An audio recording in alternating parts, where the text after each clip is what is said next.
Good afternoon students.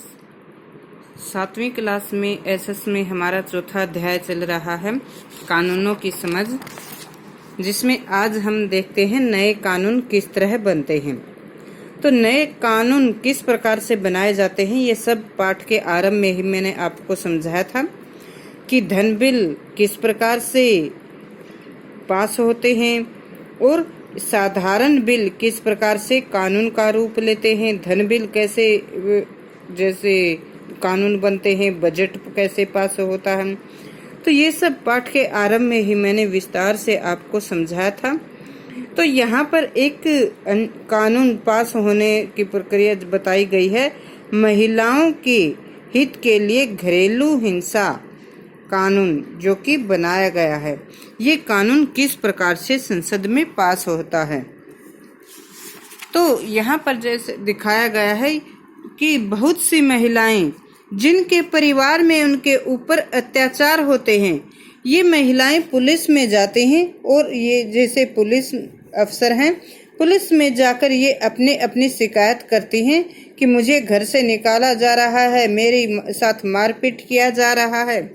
ऐसी अनेक समस्याएं जब प्रतिदिन पुलिस विभाग में या अन्य कार्यालयों में जाती हैं, समाचार पत्रों में ऐसी समस्याएं छपती हैं, तो उसके बाद महिला कल्याणकारी संगठनों के द्वारा महिलाओं के हित के लिए आवाज उठाई जाती है, आंदोलन किए जाते हैं और उसमें एक ऐसा कानून बनाने की मांग की जाती है जिससे महिलाएं सुरक्षित हों।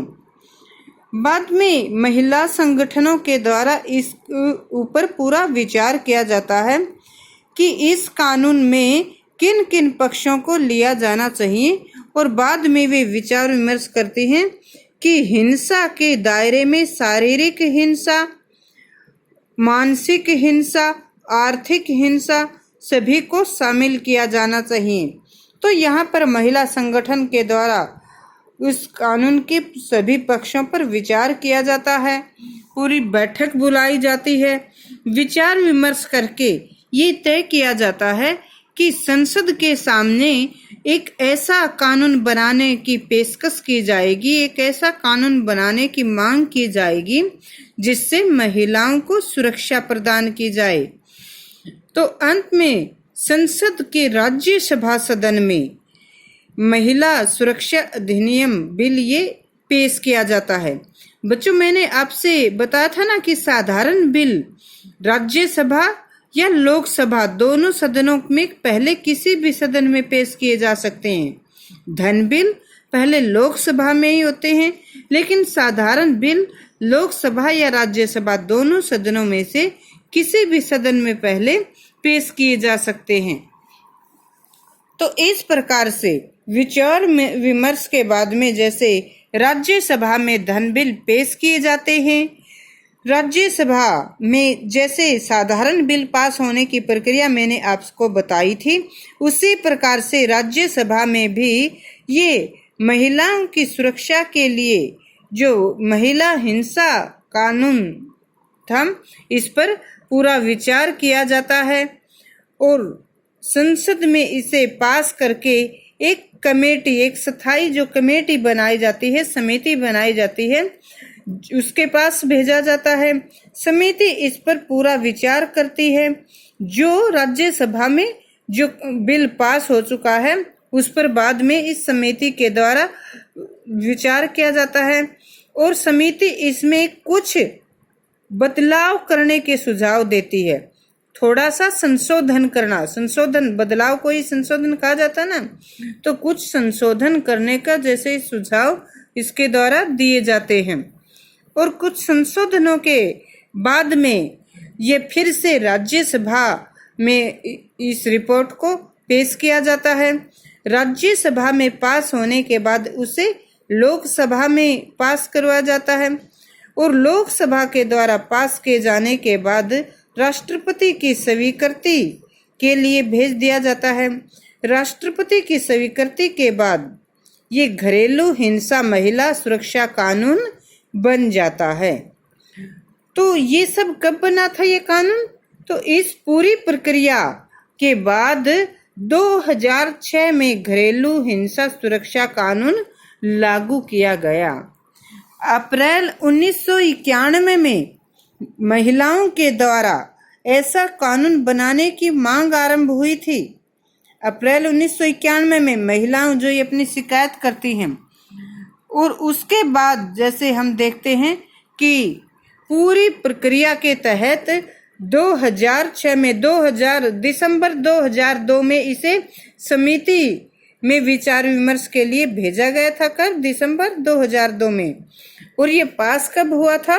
राष्ट्रपति की स्वीकृति के बाद 2006 में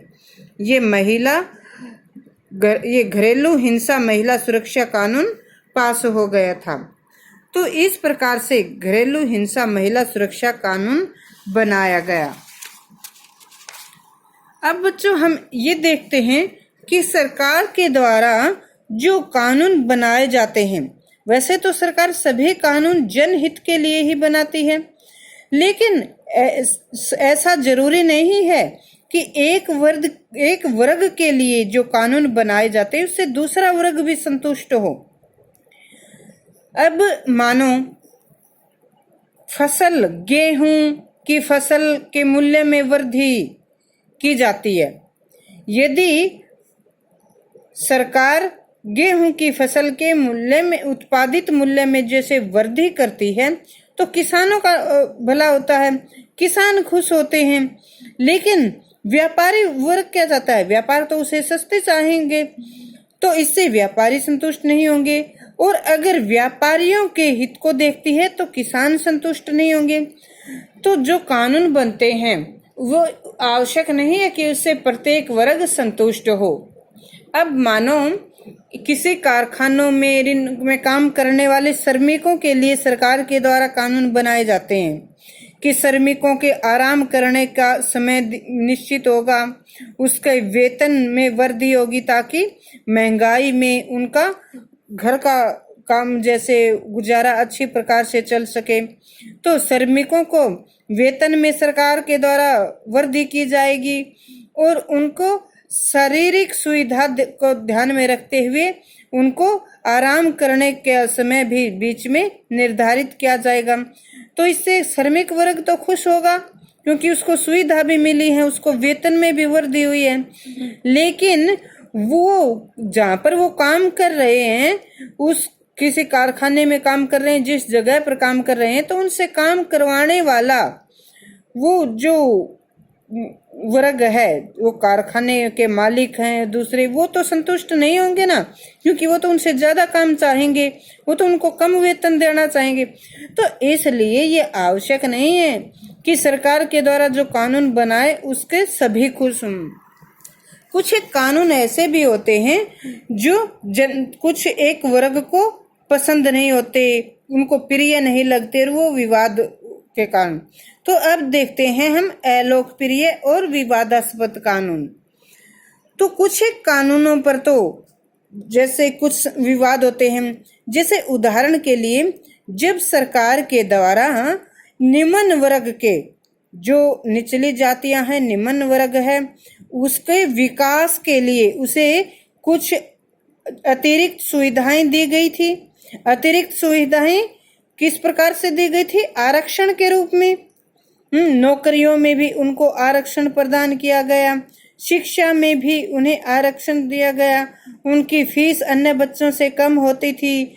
अगर वो नौकरी के लिए आवेदन पत्र भरते थे तो आवेदन उस समय भी दूसरे अन्य बच्चों से उनको कम उनका शुल्क लगता था।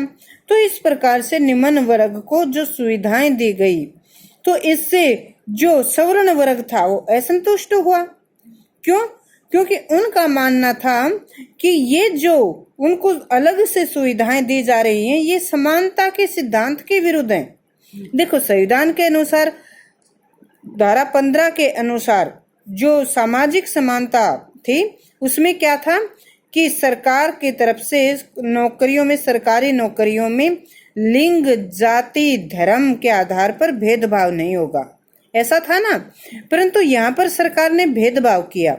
निम्न वर्ग के बच्चों को उनके मानो अगर 45% नंबर आ गए तो भी वो नौकरी के लिए आवेदन पत्र भर सकते हैं, लेकिन ऊपर सवर्ण जाति का यदि उसके 50% तक रहें तो भी जैसे मानो नहीं भर सकता। तो इस प्रकार से उन्होंने कहा कि ये तो भेदभाव है। तो जहां पर निम्न वर्ग इस कानून से खुश था, सवर्ण वर्ग इससे खुश नहीं था। उन्होंने हड़ताल करी और उन्होंने भी ऐसी ही सुविधाएं मांगने की मांग की। इसी प्रकार से बच्चों अभी कुछ समय पहले, अब जैसे लॉकडाउन लगा उससे कुछ समय पहले हम देखेंगे क्या विवाद चल रहा था। दिल्ली में शाहीन बाग जगह का आप बार बार मीडिया में नाम सुन रहे थे, जहां पर मुस्लिम वर्ग के लोगों के द्वारा धरना दिया जा रहा था। लंबे समय से वे धरने पर बैठे थे और अन्य बहुत से बड़े शहरों में भी ऐसे ही धरने पर बैठे थे लोग। क्यों बैठे थे वे सरकार के किस कानून से खुश नहीं थे? सरकार ने CAA कानून, नागरिकता अधिनियम जो लाई थी, जिसमें जो ये अधिनियम उन लोगों को देश से बाहर निकालने के लिए था जो देश के स्थायी नागरिक नहीं थे, घुसपैठिए के रूप में हमारे देश में आए थे, वहीं रहने लगे थे। तो इस कानून को जब सरकार लाना चाहती थी तो इसके विरोध में मुस्लिम वर्ग के द्वारा ये धरने दिए जा रहे थे। तो इस प्रकार से बहुत से ऐसे कानून होते हैं जो किसी न किसी वर्ग को अलोकप्रिय होते हैं और उन पर वे विवाद करते हैं, धरना देते हैं, हड़ताल करते हैं और कई बार से हिंसक घटनाएं भी होती हैं। सार्वजनिक संपत्ति को आग के हवाले कर देते हैं। फिर विवश होकर पुलिस को भी उन पर कड़ी कार्रवाई करनी पड़ती है। तो इस प्रकार से बच्चों यहाँ पर ये हमारा पाठ पूरा हो जाता है। हमने इस पाठ में कानून कैसे बनते हैं, कानूनों की समझ में कानून कैसे बनते हैं, किस प्रकार से कानून समान रूप से सब पर लागू होते हैं, अंग्रेजों के समय में कैसे कानून बनाए जाते थे, जलियांवाला जो था हत्याकांड, इन सब को हमने विस्तार से जाना। आप इनको अच्छी तरह से समझेंगे और बाद में इसके प्रश्न हम करेंगे।